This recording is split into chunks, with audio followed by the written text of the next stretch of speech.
Good evening, everybody. Jeremy here again. Got another video for you today. Today we're going to talk a little bit about child support, the Domestic Relations Office here in Westmoreland County. I want to go over some of the violations in my case that they have done and been getting away with up until now. I do want to let you guys know that I actually do have a oral argument scheduled against domestic relations in my state lawsuit that I have filed against them.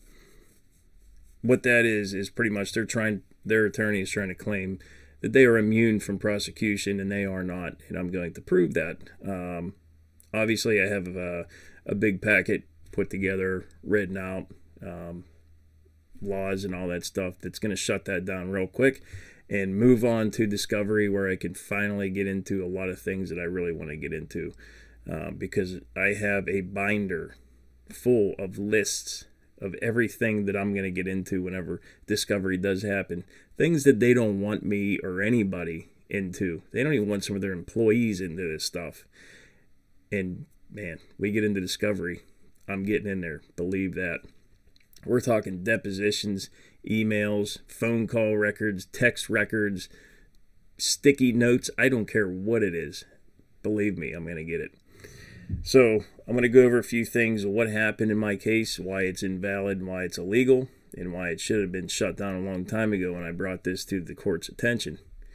And when I say court, I mean family court. I am now in a state-level lawsuit with a judge that is not just a family court judge. He's actually a sitting judge on the state level that can hear this, and make a decision whether I have a good enough argument and facts and can provide enough laws and violations to let the case move forward, which I fully intend to do. Practice makes perfect. I will be practicing every single night until day comes where I actually go in front of the judge and have our oral argument. So, in case you guys didn't know, they have tons of violations.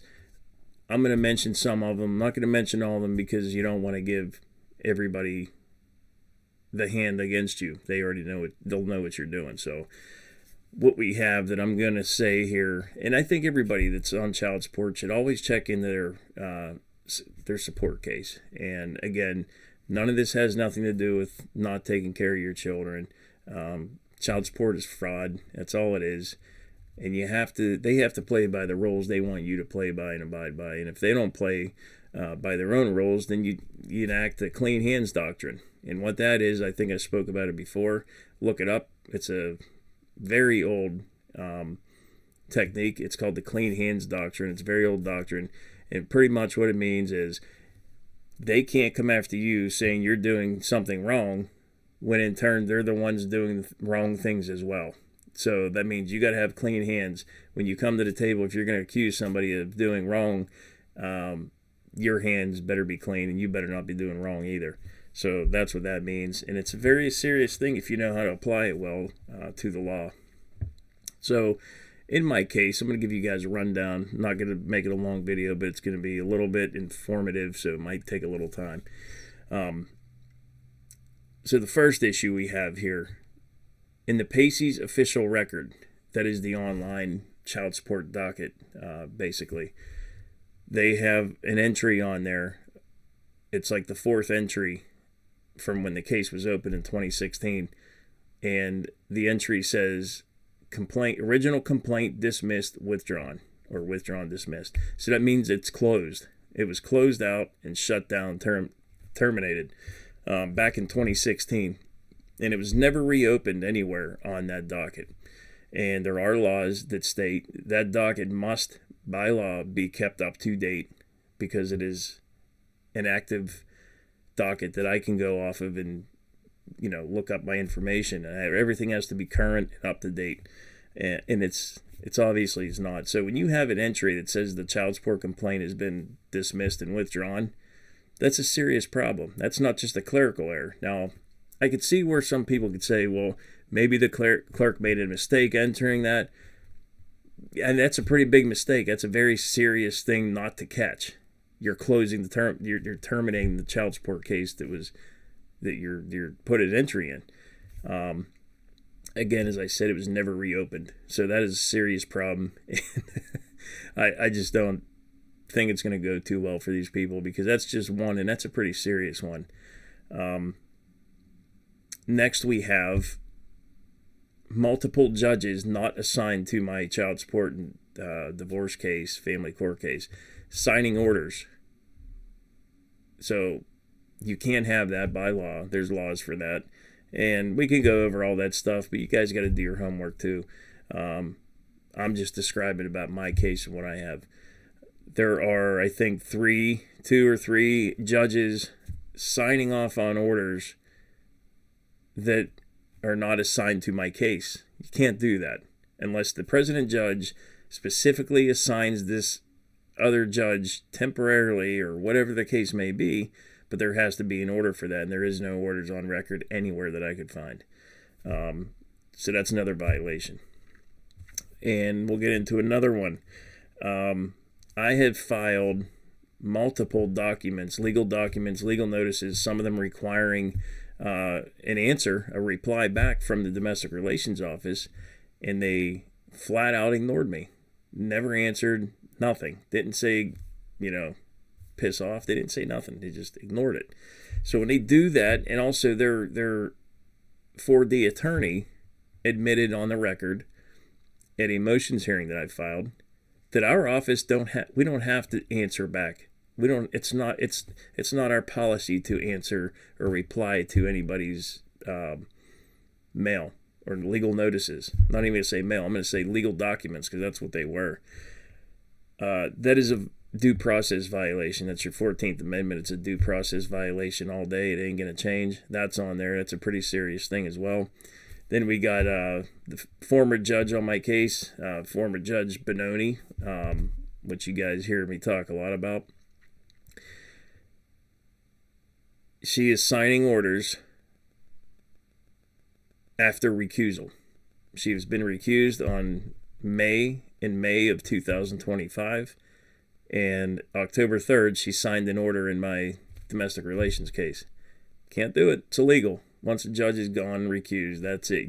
There's no coming back and signing orders. Okay, what else do we got here? That's about what, 3, 4?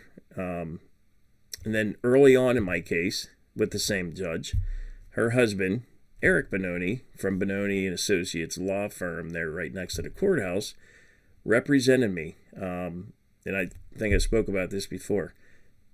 Actually represented me while his wife, the Judge Benoni, was my case judge, signing orders and everything else like that. That's a serious conflict of interest. That is all kinds of stuff. It's not just conflict of interest. There's a lot of problems with that. So these people have been doing all this stuff, getting away with this with me for over 22 years now.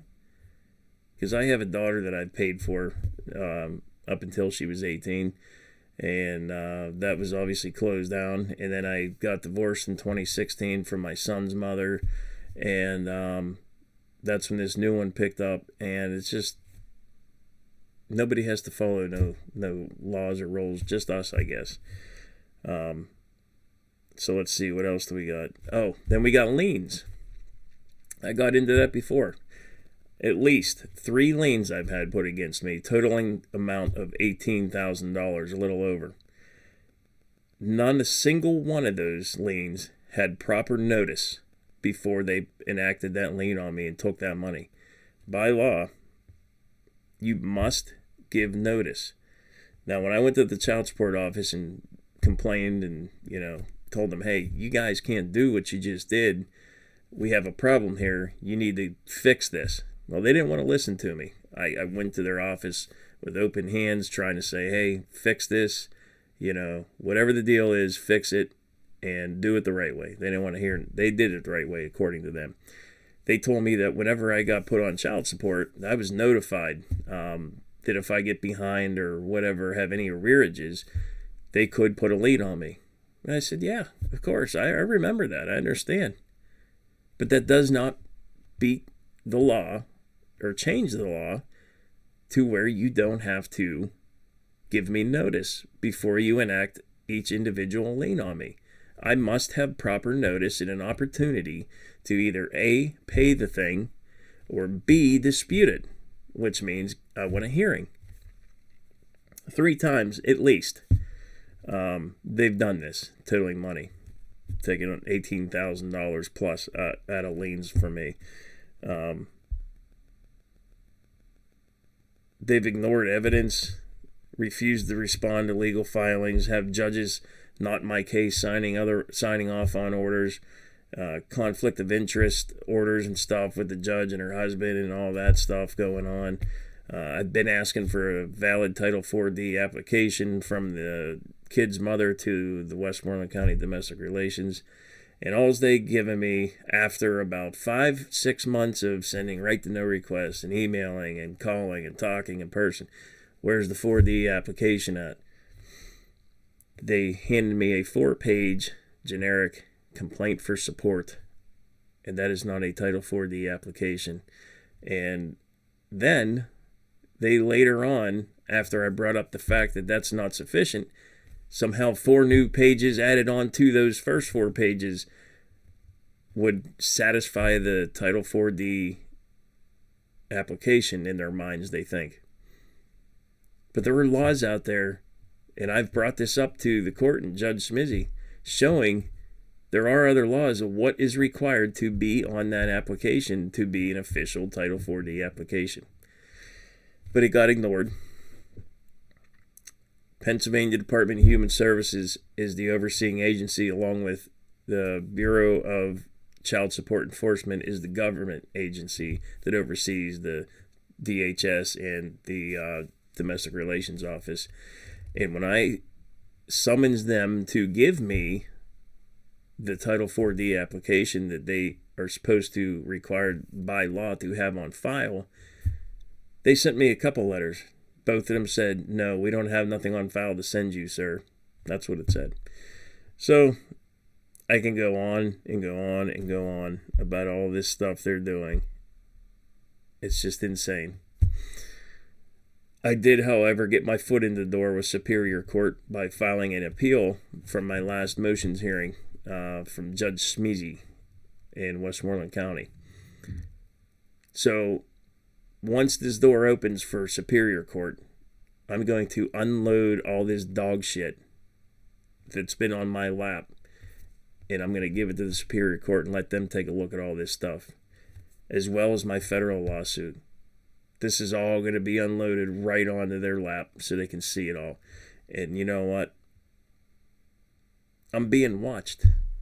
People are watching. People that I'm suing, the defendants, are watching my videos, watching my social media. You know what? That's fine. Watch. Watch all you want. I'd be watching too if I knew what I knew about you. So keep watching. That's all I could say. Anyhow, so we got the 14th Amendment that's been violated. There's multiple case laws that support all this stuff as well too. The First Amendment, right to petition the government. That means when they didn't respond to any of my legal notices requiring an answer, they never responded to that. I've sent domestic relations official complaints to the director, Tim Kowalski. Nobody ever answered those either. The attorney there, they got the 4D attorney for domestic relations, screwed up big time for them. And it's on the record, which means I have the transcripts of every single thing she said. So when I do get this in front of the judge, I'm going to pull all that up. I'm going to pull it all out, and I'm going to show the judge exactly everything she said. Because what she's doing now is backpedaling and saying, oh, he's meaning this, and he said that. Now, I don't have to argue with you. I'm just going to show the judge the truth, the facts, what was said at these hearings. You can't make this shit up, guys. There's a lot of federal statutes involved, violated as well. The 42 U.S.C. 1983, civil action for deprivation of rights under the color of law. Domestic relations acted under color of state law while violating my constitutional rights. 42 U.S.C. subsection 1985, 3. Conspiracy to deprive rights of equal protection. So multiple officials at the domestic relations, the director Kowalski, Jacqueline Henry, the supervisor, Stacy Summers, she's a conference officer, and the other ones that are involved in here, it's they all coordinated to conceal the Title 4D documents and block due process because the one does not exist, apparently. 18 USC subsection 242, deprivation of rights under color of law. Every unlawful enforcement or ignored filing equals willful deprivation of constitutional rights. So every time they ignore me, I was building a case. Everything I've been doing for the past year and a half, almost 2 years now, has been because I'm building a case. And I am building a very strong documented case with solid exhibits, documented evidence, and proof of all their wrongdoing. 18 USC subsection 1341 and 1343, mail and wire fraud. When they used mail or Pacey's electronic system to enforce orders they knew were void or unserved, that's predicate RICO activity. So there's no proof that they ever served the original child support complaint order on me. They can say they did. They may actually even have documents showing that I was served. I don't know. But honestly, it's not on the court case history record, which it should be. By law, it's supposed to be. Because if it ain't on there, it did not happen. Just as if I filed a lawsuit on somebody and did not show proof of service, their lawyer can come back and say, it ain't on the record. It didn't happen. Drop the case, Your Honor. Done. And that's how that works. Now I'm going to do it to them. It's not on the official Pacey's record either. There's no proof of service there. And then when I demanded by a right to know law request that I've sent, demanding all and every piece of paper that I ever had from domestic relations from start to finish, that should have been in those documents. There should have been a proof of service document in there. It should have been in there, and that's not in there. So either it does not exist or you're withholding it, and guess what? That's concealment, and that's illegal as well. Believe me, guys, when I tell you I'm not as dumb as I look, I like to play that game where, I don't tell people that I might actually know a few things. Because I'm a humble person, to be honest with you.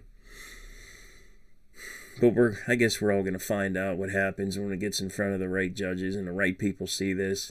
What are they going to do when it goes public? What are they going to do if I get all kinds of news people to take this story and it gets on the news and it goes all across the country? Then what? They're going to call me a liar? That's fine. Because I can guarantee you I have every piece of proof that I need to back up every claim that I'm filing. That's how you got to do these things, guys. If you're going to go after a court like this, you better have your ducks in a row and your shit straight, because you will get chewed up, eaten out, and shit out. So, eaten up and shit out. I'm not editing that out. Fuck it. So, the Title 4D and federal regulations violated the 42 USC 654-4. Requires the custodial parent to sign a formal Title 4D application before a county can act. So Westmoreland County admitted in court there is no such application, meaning no jurisdiction to enforce. 45 CFR subsection 302.33 alpha 1. An individual must file an application for child support services with the Title 4D agency. Without it, any enforcement action is unauthorized. Well, guys, I only see a complaint for child support that's a generic complaint for office use and all that. That is not a Title 4D application. Attorney Emily Geiger for domestic relations, 4D attorney, admitted multiple times on record in court that she don't know what I'm talking about. She has no idea of any application she can give me. And then, like I said, the last few times we went to motions hearings, she spun it around and tried to hand me all that other shit off as a 4D application. So that's okay. We're just going to agree to disagree, but I'm going to prove you wrong. I'm going to prove you lied and you manipulated me in front of the court and with the judge. Unacceptable behavior. Pennsylvania 23 PACS subsection 4306 requires written notice before any lien attachment of property begins. I was never given advance notice of the liens, as I said before. There's the law, 23 PACS subsection 4306.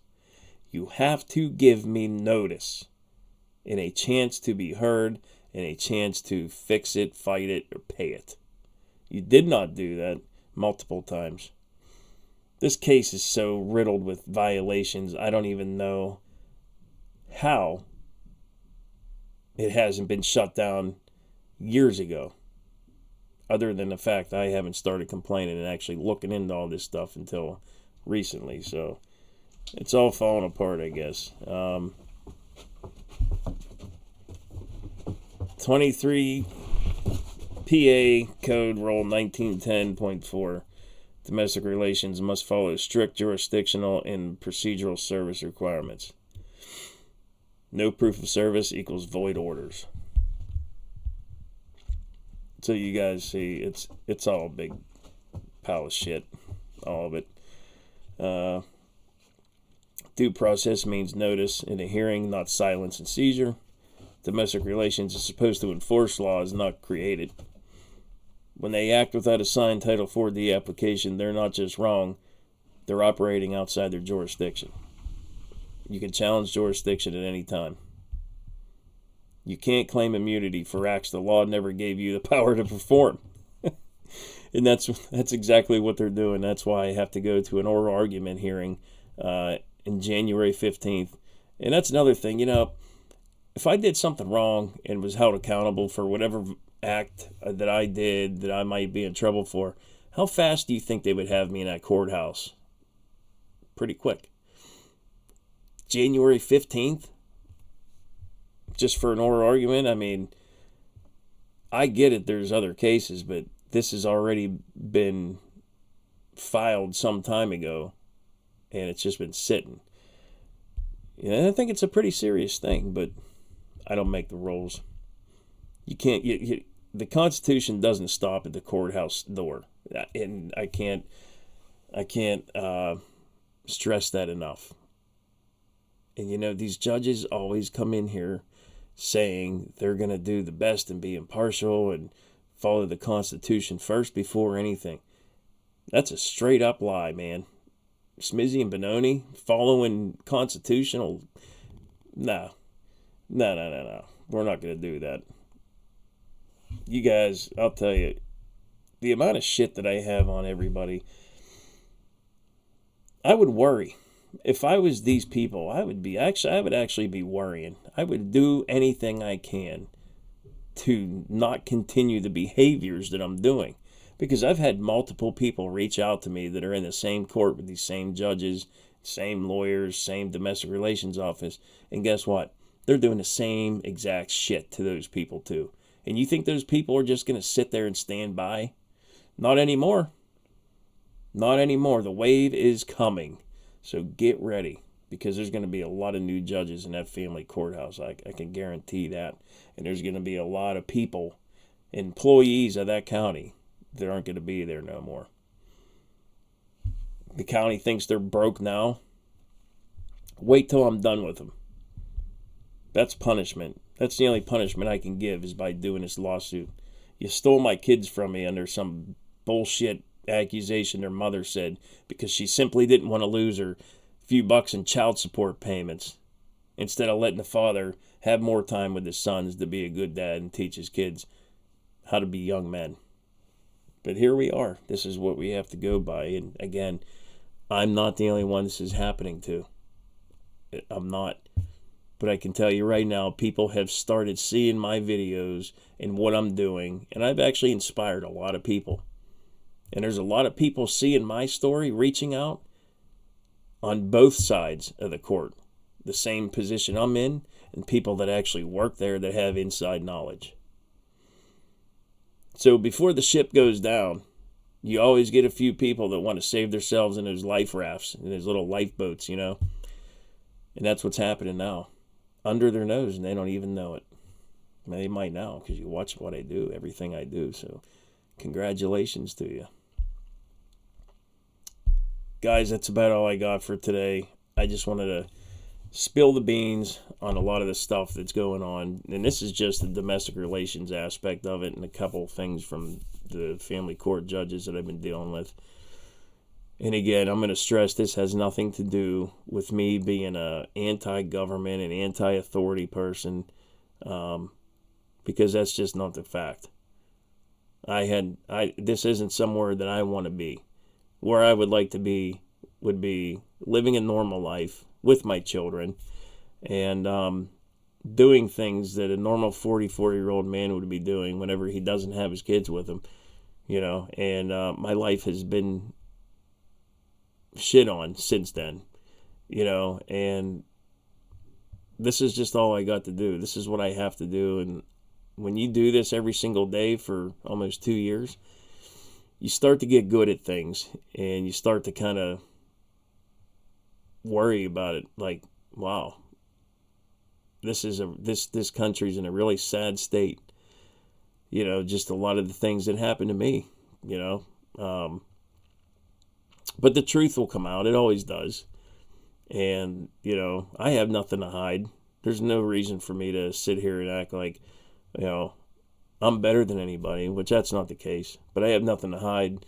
And some people did some wrong things to me. And you took my kids off me. And I love my kids. And I still do. So,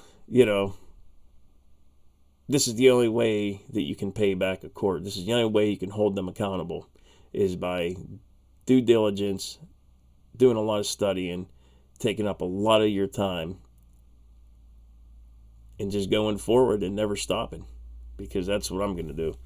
That's what I've been doing, and that's what I'm going to continue to do until the very end, until the very last day where we get to trial and I'm in front of a jury of 12 people. I show them all the stuff that I have, show them the facts. And the one fact that I'll be able to show them is I was cleared from the police charges that were put on me. They were dropped and dismissed. The CYS investigation that started on me because of all this was closed without finding. And that wonderful lady told me she didn't believe the ex and what the kids had to say. And she could see right through the story. And that's right, because that's exactly what was going on. And she knew what it was. But the big fact is, when I am standing in front of a jury and in front of a federal judge or superior court judge, or whatever it may be, the simple fact that is not going to be disputed is I still don't have my kids back.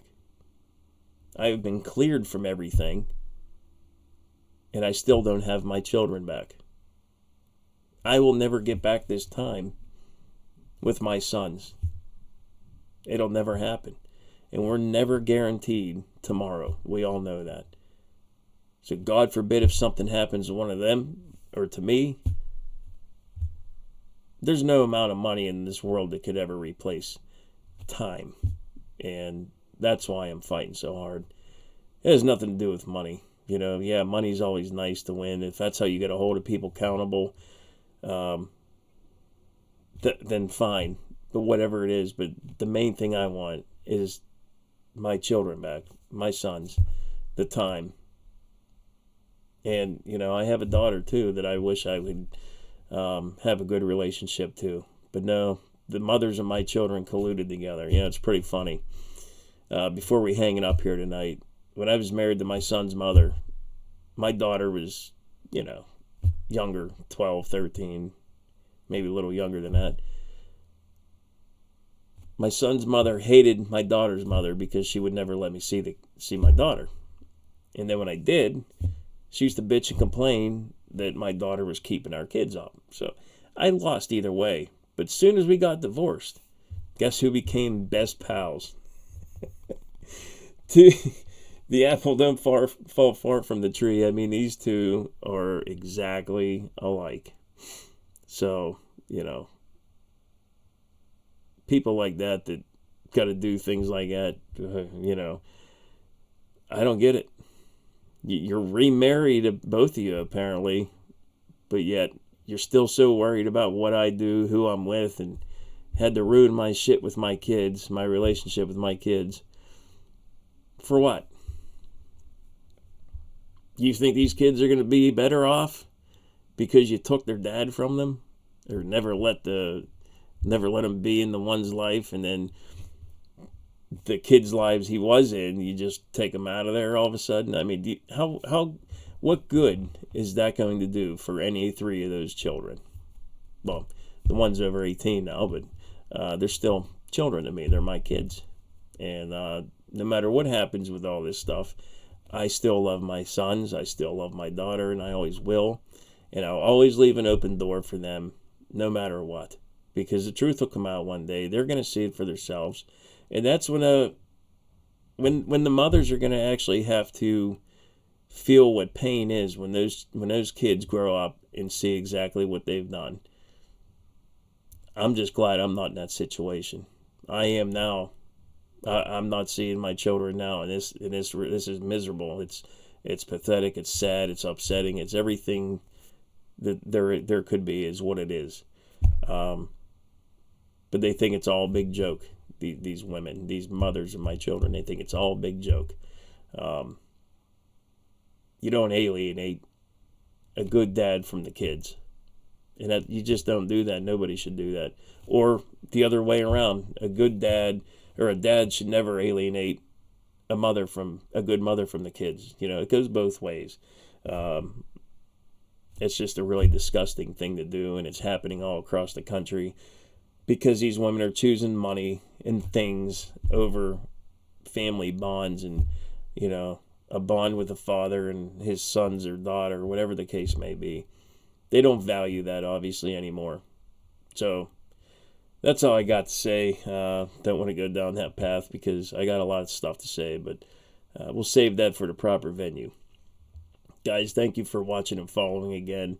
If you got any ideas of another video you want me to make, if you got any ideas of things that you want to know, if you got questions, feel free to shoot them to me in the messages. Private message me, comment on the YouTube channel, whatever it may be where you're seeing this. You know, ask your questions, and I will answer the best I can and tell you what I've done. So, not a lawyer, I don't give legal advice, but I will share with everybody what I've done so far. So, you guys have a good rest of the weekend. Well, it's Sunday night, so have a good Monday. Take care.